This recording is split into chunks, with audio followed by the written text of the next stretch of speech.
प्रभु राम देव भगवान अल्लाह खुदा ईश आदि नाम एक ही शक्ति के हैं। वो कैसा है, कहां है, कैसे मिलता है, किसने देखा है? ये प्रश्नवाचक चिन्ह पूर्ण रूप से हटाने के लिए अवश्य सुनिए जगत गुरु तत्वदर्शी संत रामपाल जी महाराज के अमृत वचन, सर्व पवित्र धर्मों के पवित्र शास्त्रों के आधार पर।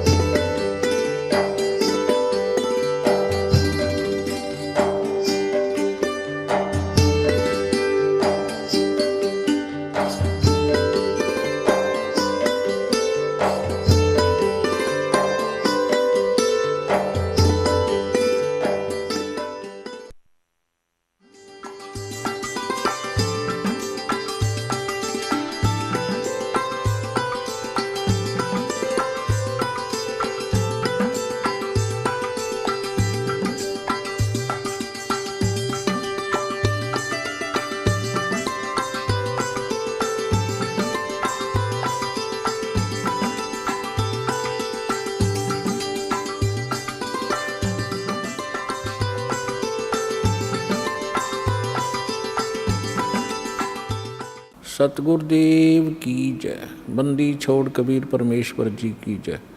बंदी छोड़ गरीबदास जी महाराज जी की जय। स्वामी राम देवानंद जी गुरु महाराज जी की जय हो।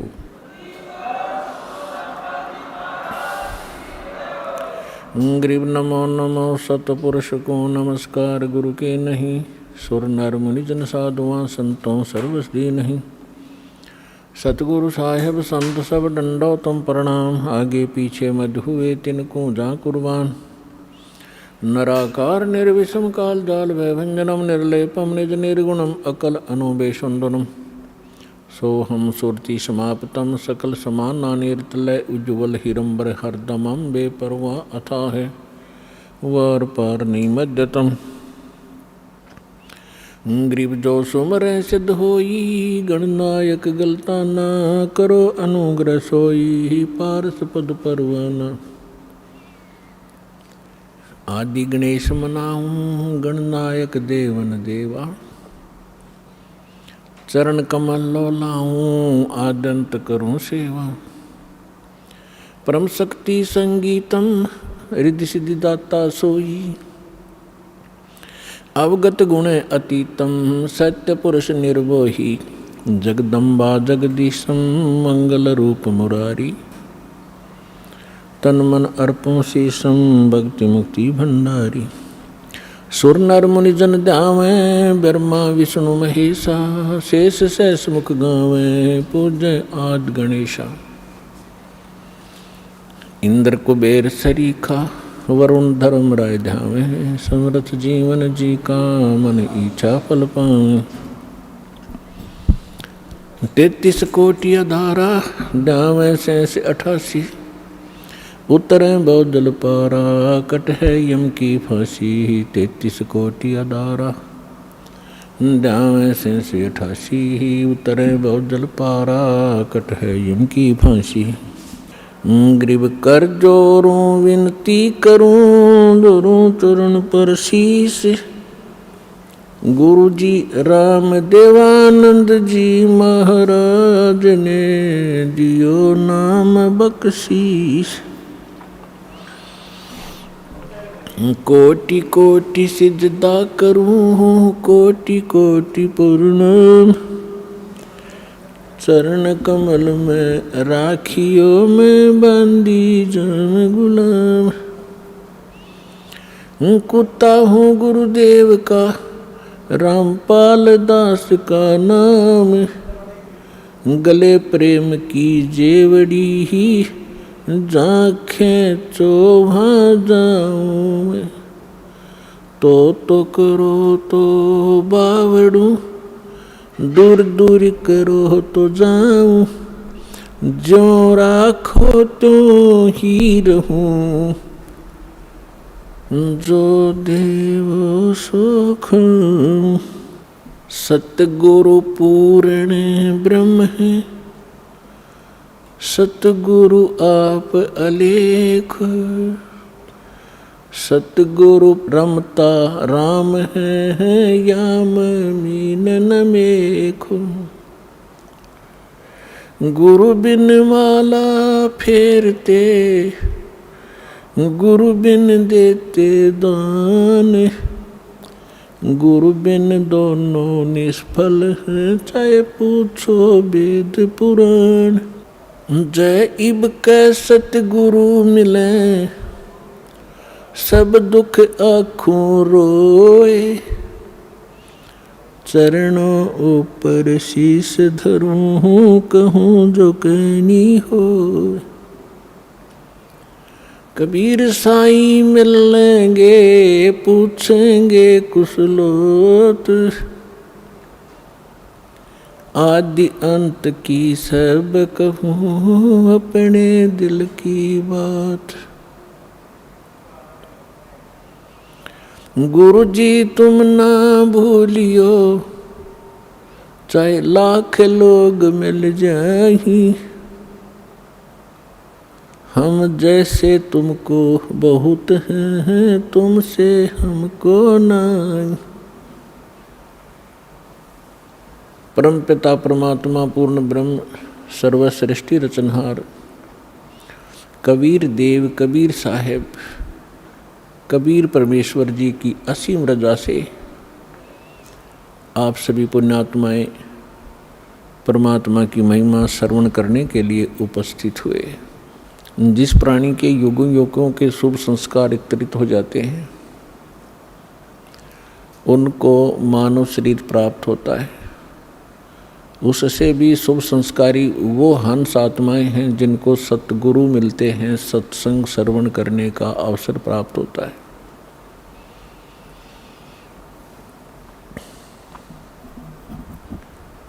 पुण्यात्माओं, आज तक हमें परमात्मा की ABC का भी ज्ञान नहीं था। हम कह भी अध्यात्म मार्ग का नहीं जान पाए, चाहे हम अपने आप को कितने ही विद्वान मानते रहे, चाहे हमने वेदों को कंठस्थ याद भी कर लिया, श्रीमद् भगवद गीता के सभी श्लोक भी हमने रट रखे थे, क्योंकि इसके विषय में परमेश्वर स्वयं आकर ही बताते हैं, गुरु बिन काहू न पाया ज्ञाना, जो थोथा बुस छड़े मूड किसाना। गुरु बिन वेद पढ़े जो प्राणी, समझ न सारे रहे अज्ञानी। ओए होए, परमेश्वर ने 600 वर्ष पहले बताया था कि ये ऋषि महर्षि ब्राह्मण लोग, विद्वान संत मंडलेश्वर वेदों को कंठस्थ तो याद कर लिया, इनकी प्रभुता भी बनी हुई है। कोई चतुर्वेदी, कोई त्रिवेदी, कोई दिव्यवेदी कि इन्होंने चारों वेदों को कंठस्थ याद कर रखा है। किसी ने 3 वेदों को, वो त्रिवेदी कहलाता है। किसी ने 2 वेदों को कंठस्थ याद कर रखा था, वो दिव्यवेदी कहलाते थे। अपने आत्माओं, यहाँ परमात्मा कहते हैं कि प्रत्येक प्राणी, प्रत्येक आत्मा, जब से वो परमात्मा कहते हैं मेरे से बिछड़ी है, उसी के तुरंत बाद इसको एहसास हो गया है कि हमसे गलती हो चुकी है और हमारी कोई अनमोल वस्तु हमसे छीनी जा चुकी है और उसके बगैर हम रह नहीं सकते, उसके बगैर हम सुखी नहीं हो सकते। उसको अब हम परमात्मा कहते हैं। तो जिस कारण से इस आत्मा ने उस वस्तु को पाने के लिए एक भरसक प्रयत्न किया और अभी तक वो सशक्त प्रयत्न जारी है। उसके लिए उन्होंने जंगलों में जाना, राज त्याग देना भी उचित समझा। शरीर नष्ट हो जाए, गल जाए, तपस्या कर करके उन्होंने भगवान पाना ही चाहा पर नहीं मिला। उन्होंने चारों वेदों को कंठस्थ याद कर लिया, पढ़ने लगे थे परमात्मा को खोजने के लिए। फिर वो याद हो गए, क्योंकि पहले शांत स्वभाव के लोग होते थे, वर्तमान की हाहाकार नहीं थी। बार बार के रिपीटेशन से, आवर्ती से ये कंठस्थ हो जाते हैं। तो उन्होंने चारों वेदों को याद कर लिया और कोई भी कहीं बोलता तो वो तुरंत उसके अध्याय और मंत्र को तुरंत सुना देता, जिस कारण से वो प्रभुता प्राप्त हो गए।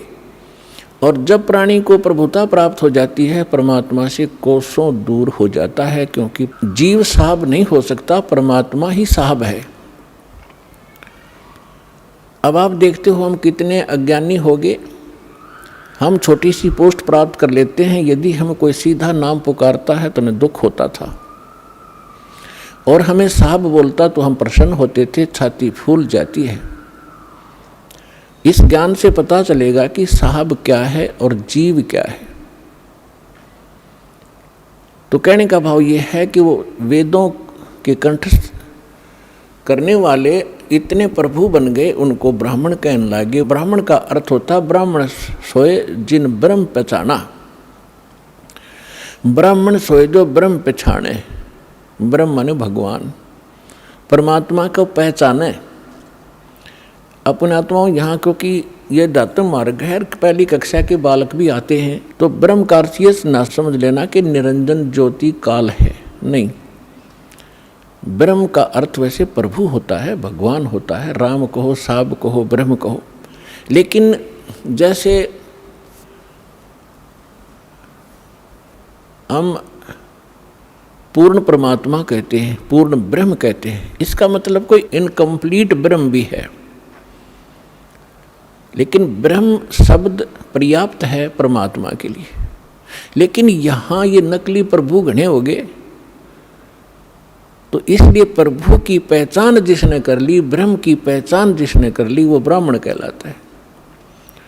दास अपने प्रवचनों में बहुत बार पंडितों ब्राह्मणों के विषय में उनकी मूर्खता अज्ञानता सुनाता है। तो उसमें ये ना समझें कि दास एक ब्राह्मण वर्ण को कह रहा है। ब्राह्मण वर्ण अलग वस्तु है। जैसे एक वैद्य था और वो बहुत अच्छा वैद्य था, नाड़ी पकड़कर तुरंत बता देता था अमुक रोग है, औषधि भी उसके पास कारगर थी, सुप्रसिद्ध हुआ। उसकी एक दो पीढ़ी उसके द्वारा बताई औषधि और उस विधि से वो उपचार करते रहे, वो भी वैद्य कहलाए। लेकिन आगे चल के वो लाखों की संख्या बन गई उनके वंशजों की, और वो वैद्य नहीं है, फिर भी उनका सरनेम वैद्य बन गया। अब कोई कुछ कार्य करता है, कोई कुछ कार्य करता है, वो भी अपने पीछे लगाता है रमेश वैद्य, और काम क्या है उसका, परचून की दुकान। जानता नहीं पेट के दर्द की दवाई औषधि, और लिखता है रमेश वैद्य, तो वो वैद्य नहीं है। और यदि कहीं किसी वैद्य की मूर्खता बताई जाती है कि रोग ये और दवाई ये दे रहा है, ये खाक वैद्य है, तो उस वैद्य को दुख नहीं होता जो परचून की दुकान किए हुए। इसी प्रकार ब्राह्मण की विषय में जानना। मेरे पूज्य गुरुदेव जी ब्राह्मण वर्ण में जन्मे थे, लेकिन वो अपने आप को ब्राह्मण नहीं कहते थे, पंडित नहीं कहते थे। पंडित ब्राह्मण की दूसरा पर्यायवाची पंडित भी कहलाता है। पंडित का भी यही अर्थ होता है। वो ब्राह्मण नहीं कहलाते थे जो हमने अपने परंपरागत समझ लिया है। हम किसको ब्राह्मण मानते हैं? जो श्राद्ध निकलवाता हो, पत्रे बाँच कर सुना दे, तेरा भी आपत्ति आनी है, ये ऐसे शर्त कर दे, ऐसे वैसे कर दे, ये ब्राह्मण कहलाते हैं। लेकिन यदि हम पंडित की परिभाषा समझना चाहें तो हमारे पूज्य गुरुदेव जी ब्राह्मण होते हुए अपने आप को ब्राह्मण नहीं कहते थे, वो संत कहलाते थे कि हमने पंडिताई कभी की नहीं, हम ब्राह्मण नहीं हैं। और मेरे दादा गुरु जी छावला गांव दिल्ली के अंदर, दिल्ली स्टेट में एक छावला गांव है नजफगढ़ के पास, वहाँ के वो जाट थे। और बचपन से ही वो हमारे जो चौथे दादा गुरुजी थे उनके संपर्क में आ गए।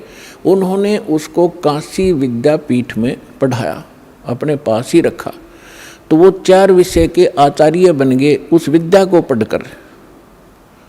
लेकिन उन्होंने पंडिताई की नहीं, फिर भी वो पंडित चिदानंद नाम से जाने जाते थे। और उनका आश्रम बना हुआ है जिला सोनीपत हरियाणा, तहसील खरखोदा के पास एक गोपालपुर गांव है छोटा सा, उसमें उनका आश्रम बना हुआ है। दास उसको बहुत बार देख कर आया है। उस पर लिखा है पंडित चिदानंद आश्रम, जबकि वो वर्ण में जाट थे। तो हमने सबसे पहले ये देखना है कि इन चीज़ों का अब हमने इनसे ऊपर उठना है, जातिवाद से। हमारी क्या जाति है? जीव हमारी जाति है और मानव धर्म हमारा हिंदू मुस्लिम सिख ईसाई, कोई धर्म नहीं है न्यारा। जब हम परमात्मा के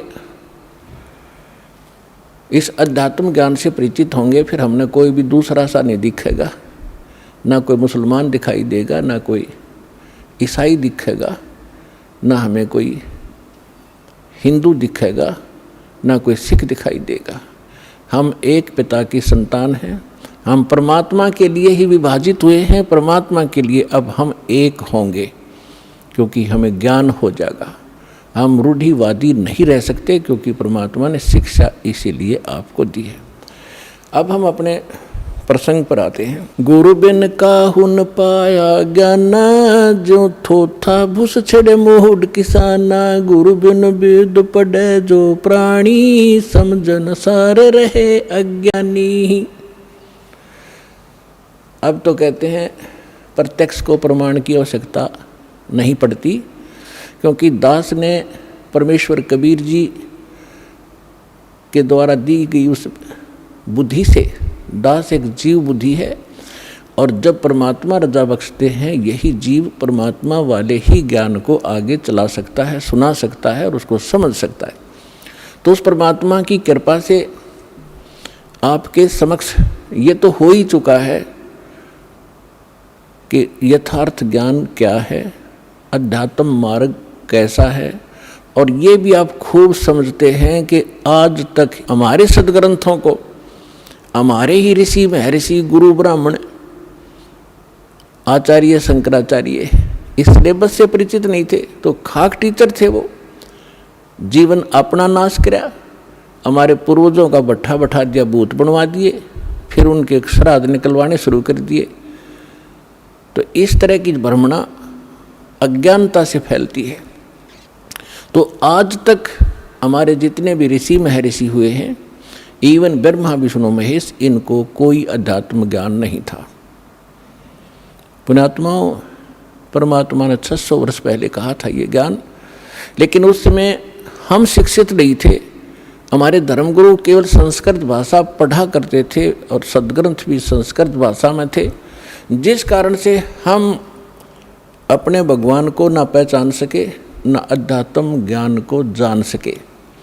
और इन अज्ञानी ऋषि महर्षि आचार्यों शंकराचार्यों ने परमात्मा का विरोध करके जनता को भ्रमित किया कि अशिक्षित जुलाहा धानक, ये नीच जाति का, ये क्या जाने सदग्रंथों के विषय में, क्योंकि ये संस्कृत नहीं जानता। तो उस समय नकलियों की दाल खूब गल गई, लेकिन मालिक तो मालिक ही होता है, सहनशील भी होता है। वो जो उद्देश्य लेकर चलते हैं वो बीच में भड़बड़ाते नहीं। उसी समय धर्मदास नाम के एक महापुरुष परमात्मा की शरण में आए थे, जो हिंदू धर्म में जन्मे थे, और ये इन्हीं भगवानों की पूजा किया करते थे, जिसके विषय में परमात्मा कबीर जी कहा करते थे, तीन देव की जो करते भक्ति, उनकी कदे ना होवे मुक्ति। 600 वर्ष पहले चौराहे पर खड़ा होकर कहा करते परमात्मा, जहाँ ये ब्राह्मण कथा कर रहे होते थे, तो उस समय परमात्मा के ऊपर बहुत मार पड़ा करती थी, पीटा करते थे, घसीटा करते थे। लेकिन परमात्मा सत्य है, उसके वचन सत्य हैं, उसका अस्तित्व सत्य है, वो झूठ ना कह सकता और ना ही वो झूठ होता है। तो जब धर्मदास नाम के एक महापुरुष बड़े विचलित हुए, अब जो प्रसंग चल रहा है हम उसी पर आते हैं। इस ज्ञान को बताने के लिए परमात्मा स्वयं आते हैं। परमात्मा की पहचान करने के लिए हमारे सदग्रंथ पर्याप्त हैं, जिनको आज तक हम शिरोधार्य माना करते थे। पवित्र चारों वेद, ऋग्वेद, यजुर्वेद, अथर्ववेद और सामवेद, इन चारों वेदों को हम सत्य मानते हैं, पूरा विश्व सत्य मानता है। विशेषकर हिंदू धर्म के नाम ये लिख दिए गए हैं कि हिंदुओं के ग्रंथ हैं, तो हिंदू तो इसको सत्य मानते ही मानते हैं। दूसरे श्रीमद् भगवत गीता, वेदों से भी प्रथम स्थान आज श्रीमद् भगवत गीता जी का है, क्योंकि ये एक छोटा ग्रंथ है और चारों वेदों का निष्कर्ष है, और उसके बाद 18 पुराण। तो हमारे जो धर्मगुरु अब लगभग 2,500-3 हजार वर्ष से जो हमारे धर्मगुरु रहे हैं, उन्होंने केवल पुराणों को ही महत्व दिया और साथ में श्रीमद् भगवत गीता को भी उन्होंने समांतर सम्मान दिया है और इन्हीं के पठन पाठन से मोक्ष बताया है। और उन्होंने ये भी कहा है कि हम जो ज्ञान दे रहे हैं इन्हीं ग्रंथों के आधार से दे रहे हैं। तो पुण्यात्माओं, परमात्मा को पहचानना पड़ेगा। जब तक हमें ये विश्वास नहीं होगा कि ये सामने रखा एक चमकीला पत्थर वास्तव में हीरा है, लाल है, इसकी कीमत इतनी है, तब तक हम उसका दाम नहीं लगा सकते, उसका मूल्य चुका नहीं सकते, दे नहीं सकते, उसको ग्रहण कर ही नहीं सकते, क्योंकि वो कीमती इतना है। इसी प्रकार जब तक हम परमात्मा को नहीं पहचानेंगे और हमें दृढ़ विश्वास नहीं होगा कि सचमुच ये है भगवान, तो तब तक हम दृढ़ नहीं होंगे, उसकी कीमत दे नहीं सकेंगे, अर्थात हम उसको प्राप्त नहीं कर सकते। तो उसके लिए हमने सबसे पहले ये जानना होगा, दृढ़ निश्चय करना होगा कि जिस परमात्मा को हम प्राप्त करने के लिए प्रयत्न करेंगे, उसके लिए जो भी कीमत हमने देनी पड़ेगी वो देंगे, तो वास्तव में वो परमात्मा है भी कि नहीं। तो उसकी पहचान के लिए हमने कोई आधार बनाने पड़ेंगे। उसके लिए आधार क्या है? सर्वप्रथम हमारे सद्ग्रंथ। वैसे तो सर्वप्रथम हम मानते हैं प्रत्यक्ष दृष्टा को, लेकिन फिर भी हम अपने उस थ्योरी को हम नकारा नहीं कर सकते, जिसको आज तक श्रोधार्य मानते रहे और सत्य मानते रहे। तो हम पहले थ्योरी फिर प्रैक्टिकल दोनों से हम सिद्ध कर लेंगे कि सचमुच कौन है परमात्मा। तो इसके लिए हमने सबसे पहले अपने सद्ग्रंथों की थ्योरी को देखेंगे कि उनमें क्या लिखा है, और फिर प्रैक्टिकल। जब दोनों एक जैसा रिजल्ट देंगे तो ही इज गॉड, वो परमात्मा है। तो पुण्यात्माओं, श्रीमद् भगवत गीता अध्याय नंबर 4 के श्लोक नंबर 32 में 32 में कहा है कि अर्जुन, मैंने अभी आपको अध्याय नंबर 4 के श्लोक नंबर 25 से लेकर 30 तक जिन साधकों और साधनाओं की जानकारी दी है, और वो साधक चाहे कोई देवी देवताओं को पूजता है, उसी को सत्य मानता है, पापनाशक जानता है, कोई स्वाध्याय करता है, कोई तीक्ष्ण अहिंसावादी व्रत ही करके मुंह पर पट्टी बांध गए नंगे पैरों घूम कर अपनी साधना को सही मान रहा है। चौथे अध्याय के 32वें श्लोक में कहा है कि इन यज्ञों माने धार्मिक अनुष्ठानों की जानकारी ब्रह्मणे मुखे सच्चिदानंद घन ब्रह्म ने अपने मुख कमल से बोली है। पुण्यात्माओं, दास ने एक शब्द बोला था, गुरु बिन काहुन पाया ज्ञान, जो थो था भुस छिड़े मूड किसाना, गुरु बिन वेद पढ़े जो प्राणी, समझन सार रहे अज्ञानी। श्रीमद् भगवत गीता चारों वेदों का निष्कर्ष है। चौथे अध्याय के 32वें श्लोक में यहाँ एक ब्रह्मणे मुखे शब्द है। इस ब्रह्मणे मुखे शब्द का हमारे अनुवादकर्ताओं ने इस दास से पहले जो अनुवाद दास ने किया है, गहरी नज़र गीता में एक पुस्तक बनाई है, यानी उसका अनुवाद समझो श्रीमद् भगवत गीता का अनुवाद है।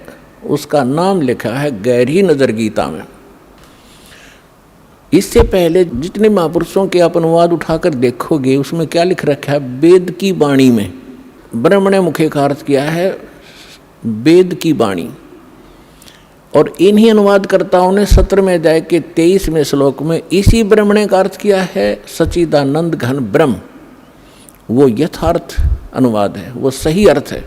यहाँ ये विचलित हो गए, तो ये विद्वान नहीं थे, इसलिए इन्होंने अनुवादों का अड़ंगा कर दिया। अपनी ओछी सोच से अर्थ भी अनर्थ कर दिए। ब्रह्म का अर्थ भगवान होता है, तो ब्रह्म का अर्थ कोई वेद करता है तो महामूर्ख है। वेद एक सिद्धांत है, संविधान है, भगवान की जानकारी देता है, उसके नियम बताता है, और ब्रह्म भगवान है।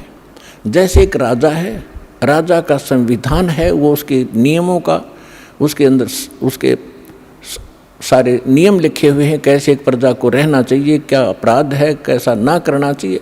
और कहीं पर कोई राजा का अर्थ और संविधान लिख दे तो वो अर्थ ठीक नहीं कर रहा, अनर्थ कर रहा है।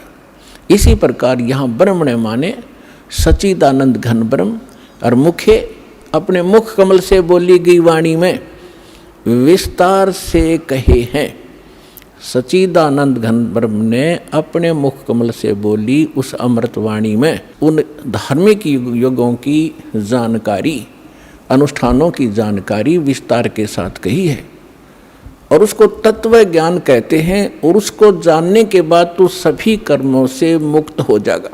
अब गीता ज्ञान दाता कौन है? ये ब्रह्म है। जैसे दास ने शब्द सबसे पहले ये बोला था कि ब्रह्म शब्द पर्याप्त है, लेकिन ब्रह्म का अर्थ भगवान कहो, साब कहो, राम कहो, तो ये सत्संग एक ऐसा जटिल समस्या बन गई, जो अध्यात्म मार्ग कि दास यदि किसी पॉइंट को कच्चा छोड़ के आगे चलेगा तो प्रथम बार सुन रहा भक्त कुछ नहीं समझ पाएगा। इसलिए एक ये सामूहिक लेक्चर दिया जाता है आध्यात्मिक टीचर होने के नाते, तो उसमें ये ध्यान रखा जाता है कि शायद प्रथम कक्षा के बच्चे भी आए जो पहली बार दीक्षा लेने आए, और किसी के वैसे कहने से वैसे भी श्रोता बन कराते हैं। तो ये इसलिए यहाँ थोड़ा सा डिफाइन करेंगे। जैसे साहब कहो, ब्रह्म कहो, राम कहो, गॉड कहो, अल्लाह कहो, खुदा कहो, ईश कहो, ब्रह्म कहो। अब जैसे एक तहसीलदार भी साहब है, प्रभु है, स्वामी है अपने विभाग का। ऐसे ही आगे चले, हम थोड़े शॉर्ट में बताऊंगा। जैसे डिप्टी कमिश्नर भी साहब है, मंत्री भी साहब है, मुख्यमंत्री भी साहब है। आप अंडरस्टूड, आपको खूब समझते हो आप कि ये साहब कितने सतर के हैं। और प्रधानमंत्री भी साहब कहलाते हैं, और राष्ट्रपति जी भी साहब ही कहलाते हैं। तो इसे समझ लेना। तो ये इसलिए ब्रह्म, अब जैसे मुख्यमंत्री जी हैं, ये एक क्षेत्र के मालिक हैं, स्वामी है, ये पूर्ण स्वामी नहीं है, पूरे भारत के स्वामी नहीं है। इसी प्रकार यहाँ जो ब्रह्म शब्द है, ये ब्रह्म है 21 ब्रह्मांड का स्वामी। इसको ज्योत स्वरूपी निरंजन गीता अध्याय नंबर 4 के श्लोक नंबर 32 में स्वयं कहता, मैं काल हूँ, ये काल ही है। और काल भी स्वामी है।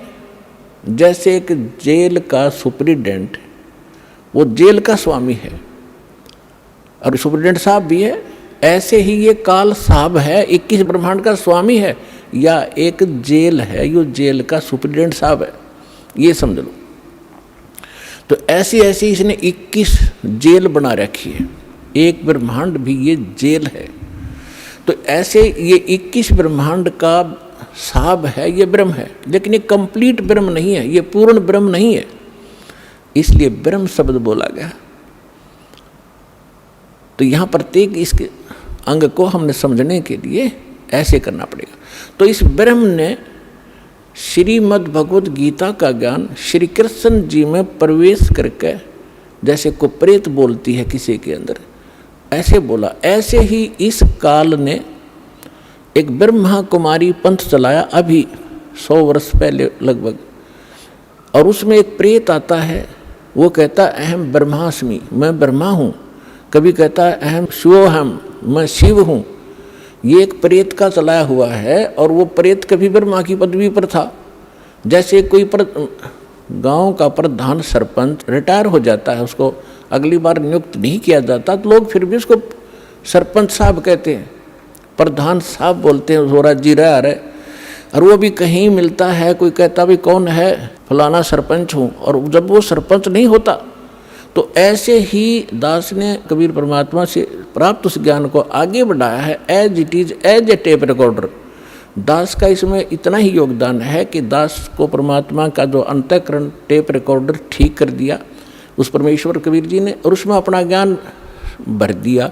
दास बोल के सुना रहा है रिकॉर्ड करके, इतना सा योगदान है। तो ऐसे दास बहुत बार बताता है आपको कि ये ब्रह्मा विष्णु महेश जो वर्तमान में यहाँ 3 लोक के एक एक विभाग के मिनिस्टर हैं, साहब हैं, इतने राम हैं, इतने भगवान हैं, ये इनकी भी मृत्यु होगी, और ये मृत्यु को प्राप्त होकर आम जीव की तरह 84 लाख योनियों में, प्रेत योनियों में भटक रहे होंगे, और अन्य पुण्य आत्माओं को फिर से काल अपनी दुर्गा पत्नी से जन्म दे करके उस पदवी पर बैठा देता है। तो उनमें से ये पंथ चलाने वाला जो ब्रह्मास्मि में शिवोस्मि, तो ये वो भूत है जो कभी ब्रह्मा के पद पर रहा है, अब उसका अस्तित्व कुछ नहीं, वो रिटायर्ड सरपंच समझ लो, एक्स सरपंच, अब उसका कोई अस्तित्व नहीं। तो वो बोल कर उसने वो पंथ चला दिया। आज भी उसकी मुरली सुनकर, वो भूत की बात सुनकर एक बहुत बड़ा जनसमूह अपना जीवन नाश कर रहा है। दास का प्रयत्न किसी की निंदा करना नहीं, दास का प्रयत्न है कि सभी हम एक परमात्मा के बालक बच्चे हैं, बहन बेटी भाई, और उस काल ने ये जाल फैला रखा है कि मैं इतने पंथ चला दूंगा नकली कि कोई समझ नहीं सकेगा ओरिजिनल पंथ कौन सा है।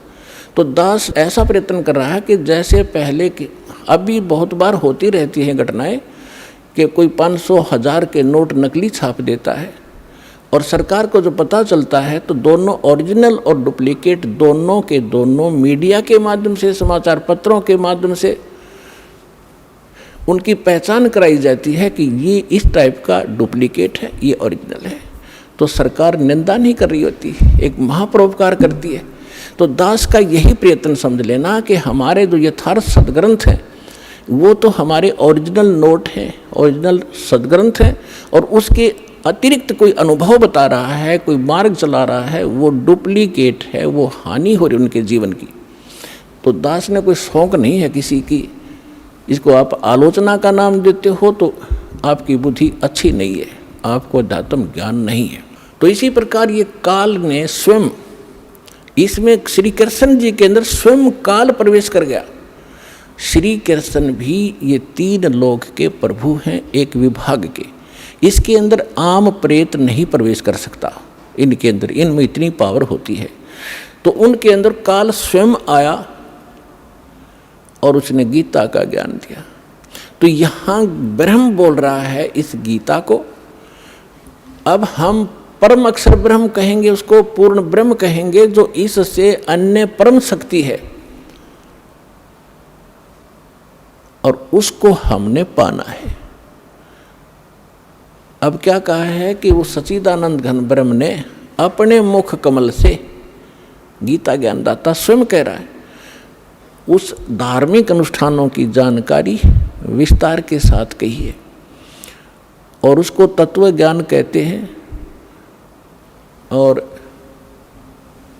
उस ज्ञान को प्राप्त करके प्राणी सभी कर्मों से मुक्त हो जाता है, उसका वो छुटकारा पा लेता है, उसका पुनर्जन्म नहीं होता।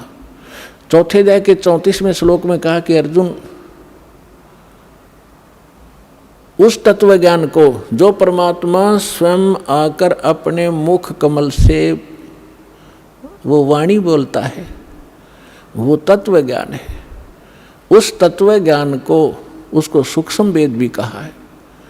उस तत्व ज्ञान को तू तत्वदर्शी संतों के पास जाकर समझ, उनको दंडवत प्रणाम करने से, कपट छोड़कर सरलता पूर्वक प्रसन्न करने से वो तत्वदर्शी संत तुझे उस परमात्म तत्व का अर्थात तत्व ज्ञान का उपदेश करेंगे।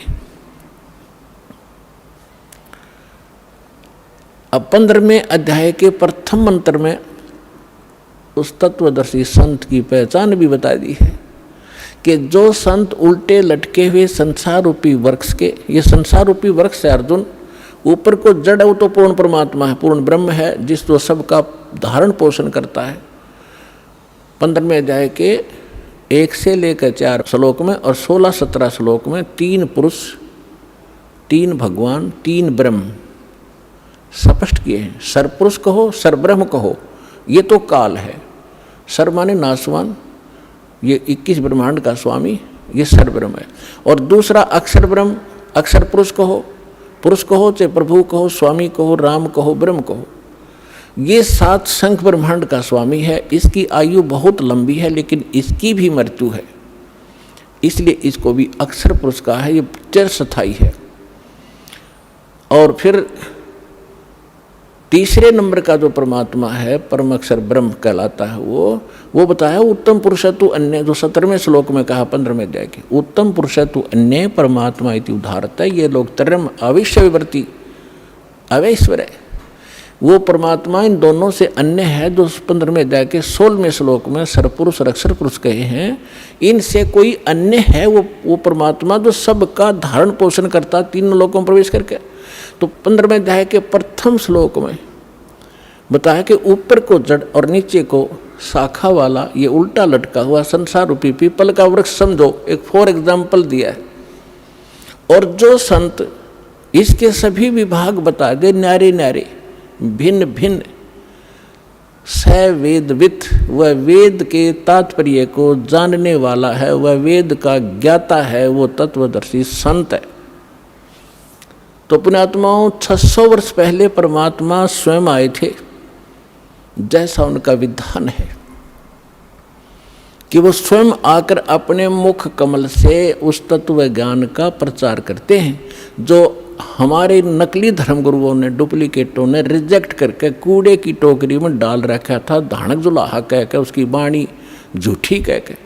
आज दास को परमात्मा ने जोरी बनाया, उस लाल को परखा और उसको कूड़े की टोकरी से उठाकर आज सिद्ध कर दिया कि Kabir is God, Kabir is God, Kabir is complete God.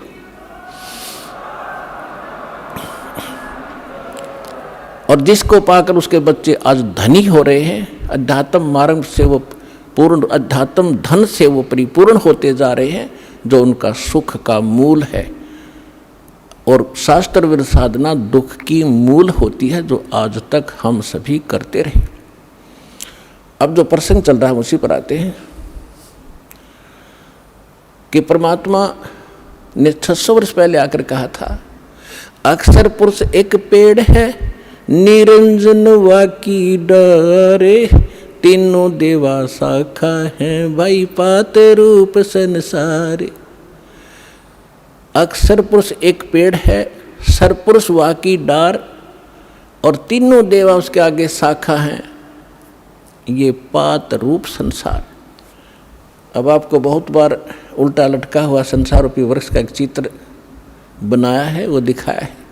तो परमात्मा ने मूल को छोड़ दिया, जो जमीन से बाहर दिखाई देता वो सारे पार्ट बता दिए।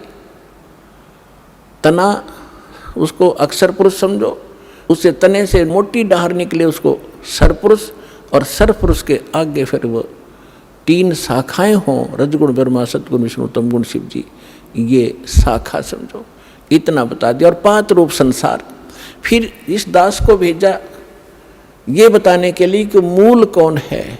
ये जड़ वही है जो सबका धारण पोषण करता है, सबका उत्पन्न करने वाला है, सबका संरक्षक है, जो सर्व सुखदायी है, जो परम अक्षर ब्रह्म, जो अविनाशी परमात्मा है, वो वही है। कौन? अब दास ने बताया कि इसमें परमात्मा को पहचानने में दोनों पहलू काम करेंगे। एक तो हमारी थ्योरी, हमारा जो सिलेबस पाठ्यक्रम, और साथ में प्रैक्टिकल। पाठ्यक्रम बता रहा है और फिर वो प्रैक्टिकल, जिन्होंने प्रैक्टिकल किया, उन महापुरुषों ने जिनको भगवान मिले, सचखंड लेकर गए, सतलोक ले गए, फिर वापस छोड़ा, उनमें से 6-7 शुभ नाम दास का याद है। आदरणीय धर्मदास साहिब जी, गांव बांधवगढ़, मध्य प्रदेश, वर्तमान में छत्तीसगढ़ होगा वो।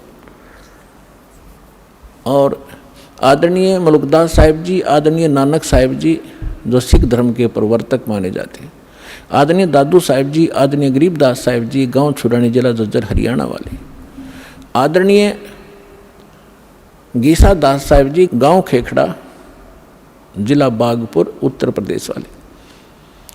आदरणीय स्वामी रामानंद जी, काशी वाले। तो इन महापुरुषों में से आदरणीय गरीबदास साहिब जी के विषय में दास बताना चाहेगा।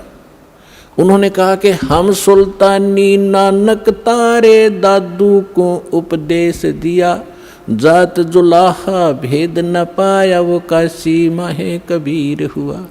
अनंत कोट ब्रह्मांड का एक रति नहीं भारे, सतगुरु पुरुष कबीर हैं ये कुल के सिरजनहारे। तो वो जड़ है उस संसार रूपी वृक्ष की, वो कबीर है। कबीर परमात्मा कौन?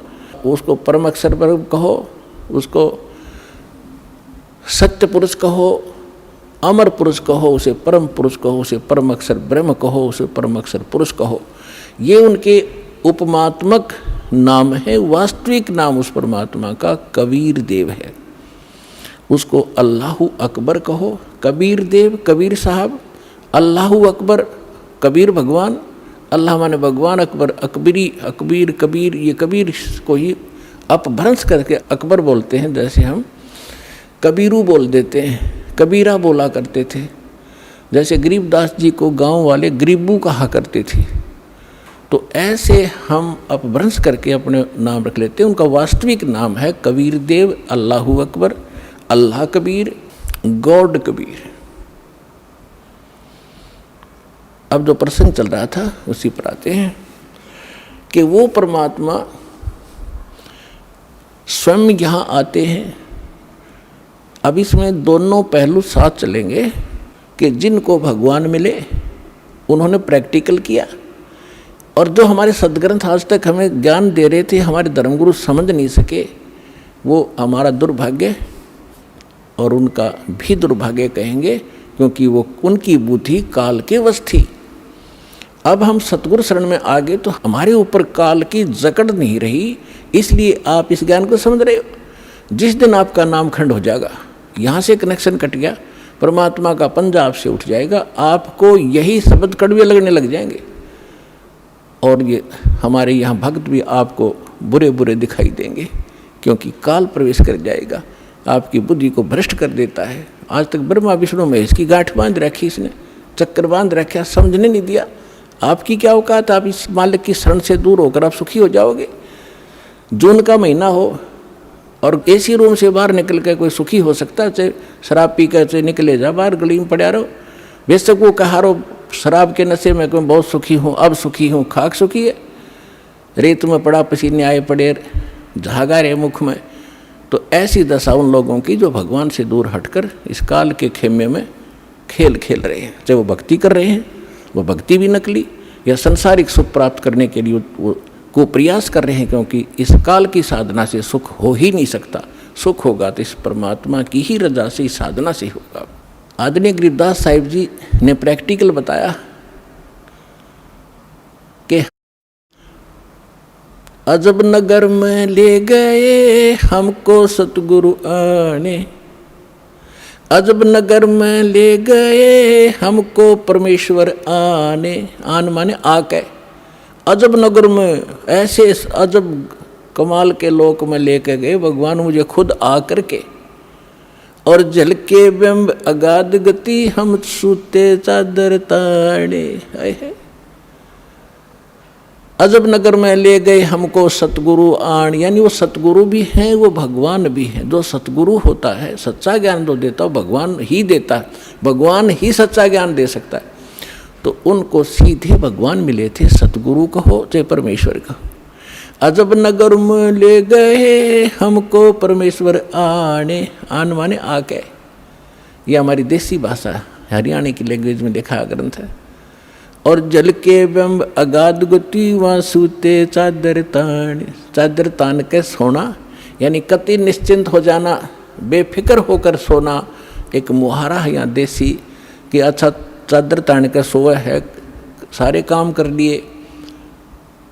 तो इस तरह कहते हम तो निश्चिंत हो गए कि साधना हमारी सत भगवान मिल गए, आँखों सतलोक देख लिया, सत साधना करते रहेंगे, गलती हम करें नहीं, हम निश्चिंत हो गए। हमारे अंदर कोई अब शंका नहीं रही कौन भगवान है और क्या उसको प्राप्त करने का मेथड है, वो सब कंप्लीट प्राप्त हो गया, आंखों देखा। तो दास आपको इतना ही दृढ़ करना चाहता है। देखो, माता पिता अपनी बिटिया का विवाह करते हैं तो वो जाकर लड़के वाले का घर भी देखते हैं, उसकी प्रॉपर्टी से भी परिचित होते हैं, अन्य थर्ड पर्सन से भी पूछते हैं, फिर वो आकर घर बताते हैं कि हम जो लड़का देख कर आए हैं उसके ये बिजनेस है, उसके ये व्यापार है, इतनी उसको प्रॉपर्टी है। तो लड़की को कोई डाउट नहीं होता क्योंकि पिता बता रहा है। थर्ड पर्सन कहे तो शायद शंका हो जाए। तो इसी प्रकार उस परम पिता ने आके आपको ज्ञान दिया है कि जहाँ तुम जाओगे वहाँ क्या क्या सुख सुविधाएं हैं, तो आपको डाउट नहीं रहना चाहिए। और फिर साथ के साथ अपने गवाह भी तैयार कर रखे। अब लड़की न्यू कह मैं जाकर देख कर आऊँगी तो वह भी एक बात है, देखा पिताजी झूठ नहीं बोल रहे। तो इसी प्रकार आप जी ने एक नेक भक्त का भी आचरण एक दिखाना है कि जो दास बोल रहा है वो किसी डूम भाट के गीत नहीं है, गॉड गिवन स्पिरिचुअल नॉलेज है, एच इट इज, जो भगवान ने बताया। और जिन महापुरुषों को भगवान मिले उन जो का तो सेकंड किया, हमारे सदग्रंथ बता रहे। अब आपको श्रीमद् भगवद गीता से परिचित कराया, और विशेषकर हिंदू समाज तो जो भगवान की तरफ में पहले से ही लगे हैं तो उन्होंने तो गीता का पाठ रोज कर ही रखा तकरीबन। दास एक बार 2003 के अंदर उदयपुर के अंदर सत्संग कर रहे थे, थोड़ी सी संगत होती थी, और हमारे पास एक प्रोजेक्टर सिस्टम हमने किया था और टीवी पर दास दिखा रहा था, बता रहा था। एक बहन सुन रही थी, उसमें प्रोजेक्टर सिस्टम नहीं था, केवल टीवी ही पर हम दिखा रहे थे। टीवी पर थोड़ी बहुत दूर दिखा करते, थोड़े आदमी बैठा करते। उसके तुरंत बाद हमने प्रोजेक्टर ले लिया था भक्तों ने। तो सत्संग कर रहा था, उसमें बताया सारा कुछ, गीता को दिखाया। फिर मैं नीचे आकर एक चारपाई डली थी उस पर बैठ गया। 10-20 भगत, कुछ शंका समाधान वाले, कुछ दीक्षा के इच्छुक आकर बैठ गए। तो एक बहन कहने लगी, जी मैं तो व्रत करती हूँ, शुक्रवार का मैं छोड़ूंगी नहीं। मैंने कहा बहन आप गीता को मानते हो? कहा गीता डेली पढ़ती हूँ। मैंने कहा 6 अध्याय के 16वें श्लोक में गीता जी में लिखा है कि अर्जुन, ना तो ये साधना, ये योग अधिक खाने वाले की सफल हो सकती, और ना बिल्कुल न खाने वाले की, बिल्कुल ना खाना, व्रत रखना, और ना ज़्यादा जागने वाले की। लोग दिखावा नहीं होगा, मैं 4-2 बजे उठ लेता हूँ, प्रसाद ना करता हूँ और सोता ही नहीं रात ने, नहीं। नाम उठत ना हम बैठत, नाम सोवत जागवे, नाम खाते नाम पीते, नाम सेती लागवे। ठीक है, जो वृद्ध हैं जिनको काम नहीं, किसी टाइम उठो और बैठो करो सेवा साधना, लेकिन सारे दिन मेहनत करने वाला आदमी कैसे उठ लेगा? 2 बजे 10 बजे सोया हुआ या 11 बजे सोने पाओ आजकल। तो कहने का भाव ये है कि ना घना जागने वाले का और ना घना ज़्यादा सोने वाला भी मूर्ख है। संध्या पढ़कर सोया उठ 9 बजे, वो क्या भक्ति करेगा? तो कहते सब संयम रखो, सबके अंदर संयम, हर तरह का संयम रखकर साधना करने से होता है। तो मैंने इतना ही कहा था कि गीता अध्याय नंबर 6 के श्लोक 16 में नोबल जी बिल्कुल सही है, और मैं रोज़ पढ़ती थी। आज बुद्धि खुली है मेरी। माँ बेटी, आज तक तुम्हारी बुद्धि काल ने जकड़ रखी थी, रोज पढ़ा करते। मोती मुक्ता दर्शत नाही, ये जग है सब अंदरे, दिखत के तो नैन चश्म, इनका फेरा मोतिया बंदरे। ये बड़े विद्वान पढ़े थे, बड़े लय ला कर गीता का पाठ करा करते थे, बड़ी मधुर वाणी से श्लोकों का उच्चारण किया करते थे 1 घंटे तक। तो खाक था उनके पास, मोतिया बिन था, उसको पता नहीं इसमें बोल क्या रखा, तुम कर क्या रहे हो। तो आज दास तो बता रहा है कि बुद्धिमान भक्त हैं और इन्होंने गीता और इनको खूब पढ़ा हुआ है, और परमात्मा की शरण में आने से आपकी बुद्धि ओपन हो जाती है, काल का प्रेशर प्रभाव हट जाता है, आप खूब आसानी से सोच लेते हो और समझ सकते हो। तो गीता के अंदर जो दास ने प्रमाण दिए विशेषकर हिंदू समाज इनसे खूब परिचित है कि ऐसा ही लिखा है, लेकिन समझ नहीं सके थे। आप विद्यार्थी, अगर विद्यार्थी सिलेबस समझ ले तो फिर टीचर की क्या आवश्यकता है, फिर आप पे पढ़ जाते सारे। तो टीचर इसलिए बनाए जाते हैं कि सब अनुभव करते हैं, सिलेबस को पढ़ते हैं, फिर बच्चों को सुनाते, फिर प्रैक्टिकल करवाते हैं। थ्योरी से प्रैक्टिकल होता है, एज इट इज होगा, बिल्कुल सही होगा। अब आपको सुनाते वेदों से। वैसे वेद चारों वेदों का सारांश श्रीमद् भगवद गीता है, लेकिन इस मन के अंदर ज़्यादा ही अड़ंगा भर दिया इन अज्ञानियों ने, तो वेद भी पैरेलल साथ लेने पड़ेंगे हमें। परमात्मा की पहचान क्या है, वो क्या करता है। अब जैसा अभी आपने पाठ प्रकाश के समय सुना कि सतलोक से चलकर आए, वो परमात्मा सतलोक से चलकर आए कबीर जी। और गरीबदास जी भी कहते हैं कि अलल पंख अनुराग है सुन मंडल रहे थीर, दास गरीब उधारिया में सतगुरु मिले कबीर। और अजब नगर में ले गए हमको सतगुरु आने। धर्मदास जी कहते हैं सतलोक से चलकर आए काटन यम की जंजीर। मुल्कदास जी भी कहते हैं कि अमरलोक से चलकर आए काटन यम की जंजीर। तो इसी प्रकार सभी महापुरुषों ने जिनको परमात्मा मिले हैं, रामानंद जी ने कहा कि दो ठोर है एक तू, भया एक से दो। और गरीबदास हम कारणे तुम आए हो मगजो, वहाँ से चलकर आए हो। मगजो माने वो सफ़र तय करके आए हो, इतना लंबा हमारे लिए आए हो। अब वेद क्या बताते हैं। ऋग्वेद मंडल नंबर 9 सूक्त 86 के मंत्र 26 और 27 में, ऋग्वेद मंडल नंबर 9 सूक्त 82 मंत्र 1, 2, 3 में, ऋग्वेद मंडल नंबर 9 सूक्त 54 के मंत्र 3 में, ऋग्वेद मंडल नंबर 9 सूक्त 94 के मंत्र 1 में, ऋग्वेद मंडल नंबर 9 सूक्त 95 मंत्र 2 में, ऋग्वेद मंडल नंबर 9 सूक्त 96 यानी 96 के मंत्र 16 से लेकर 20 में, फिर ऋग्वेद मंडल नंबर 9 और सूक्त 1 के मंत्र 8 और 9 में।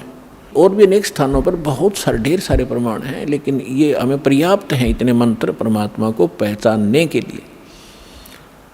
इनमें यही प्रमाण दिया है कि वो परमात्मा मनुष्य सदृश है और ऊपर धूलोक के तीसरे पृष्ठ पर, यानी ऊपर 4 लोक हैं, एक सत्यलोक, फिर अलखलोक, उससे ऊपर अगमलोक, फिर अकह, उसको अनामी लोक भी कहते हैं।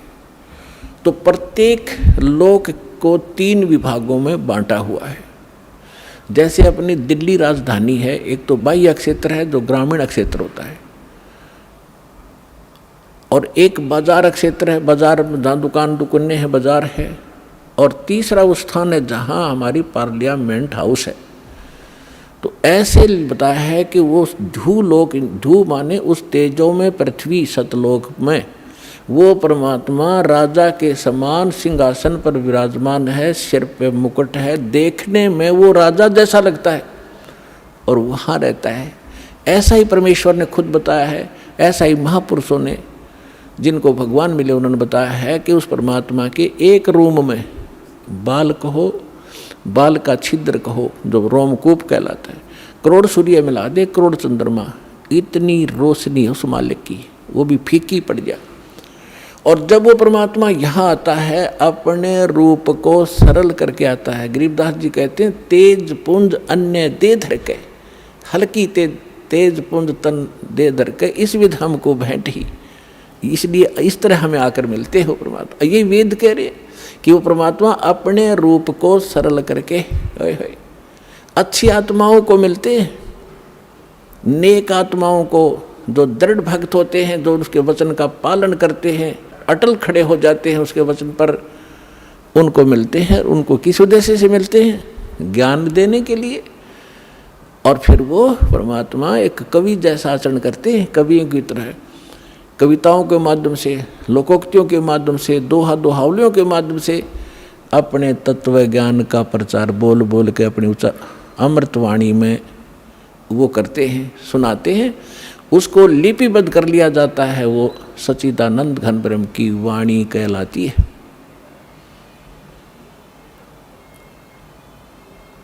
अब ये तो वेदों ने बताया, उसमें स्पष्ट बताया कि वो परमात्मा कबीर देव है, उसका नाम कबीर साहब है। कबीर देव माने परमेश्वर, भगवान, अल्लाह, खुदा, गॉड, साहब।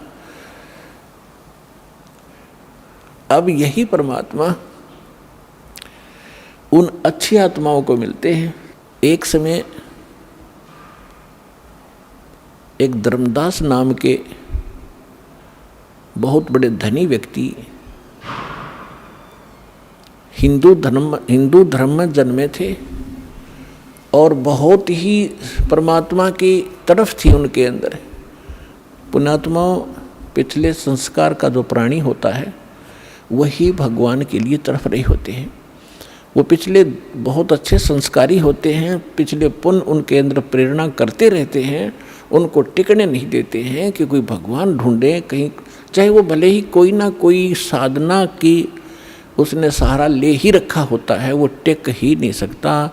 चाहे वो हनुमान पूजा, चाहे गणेश जी की पूजा करे, और चाहे वो कितना मंदिर मस्जिद गुरुद्वारों में जाता हो, या कोई गीता वेद का कोई पाठ श्लोक करता हो, वो टिक नहीं सकता। चाहे कोई व्रत रख रहा है या चाहे कोई तपस्या कर रहा है, वो डले ढोता ही रहता है, उसके बस की बात नहीं। तो इसी प्रकार जिस वर्ण में जन्म हुआ, उन परंपरागत साधनाओं के करते करते भी उसके अतिरिक्त यदि कोई और मार्गदर्शन करने वाला मिल जाता है तो वो भी स्वीकार करता है और उसको प्रारंभ कर देता है। धर्मदास जी गांव बांधवगढ़ मध्य प्रदेश के रहने वाले थे और इतने रिच मैन थे वो, इतने धनी व्यक्ति थे। कहते हैं जब कभी उस अक्षेत्र के राजा के ऊपर प्राकृतिक आपदाएं आ जाती थी, जैसे फ्लड आ जाना या सूखा गिर जाना, महामारी के कारण लोगों की अस्थि हो जाना, तो वो धर्मदास जी के पिता और दादा से वित्तीय सहायता प्राप्त किया करते थे राजा लोग। ये बताना दास का इसलिए अनिवार्य है कि इतना धनी होते हुए और जो व्यक्ति भगवान की तरफ में, तो धन्य है उसके माता पिता दिल से जन्म हुआ। अब वर्तमान में हम क्या देख रहे हैं, छोटी सी कोई पोस्ट मिल गई और कहीं कोई सरकारी उपाधि उसको प्राप्त पद मिल गया, खुद साहब बन बैठा। अकल मारी गई इस जीव की, काल ने इसकी रोल मार रखी है और कल को मृत्यु होकर परसों गधा बन जाएगा। वो साहब के ऊपर फिर कौवे खा रहे होंगे, इसकी चोंच कमर को खोद रहे होंगे। तो हमने अपनी औकात को, अपने अस्तित्व को पहचानना पड़ेगा, या काल हमारा एक हवा भर देता है, गुब्बारे में हवा भर दी, छोड़ दिया, घूमे जा धक्के खाता, जब वो फटेगा तो उसका अस्तित्व पता नहीं कहाँ गिरेगा, जा कितने गंदे नाले में पड़ेगा या कितने समुद्र में पड़ेगा।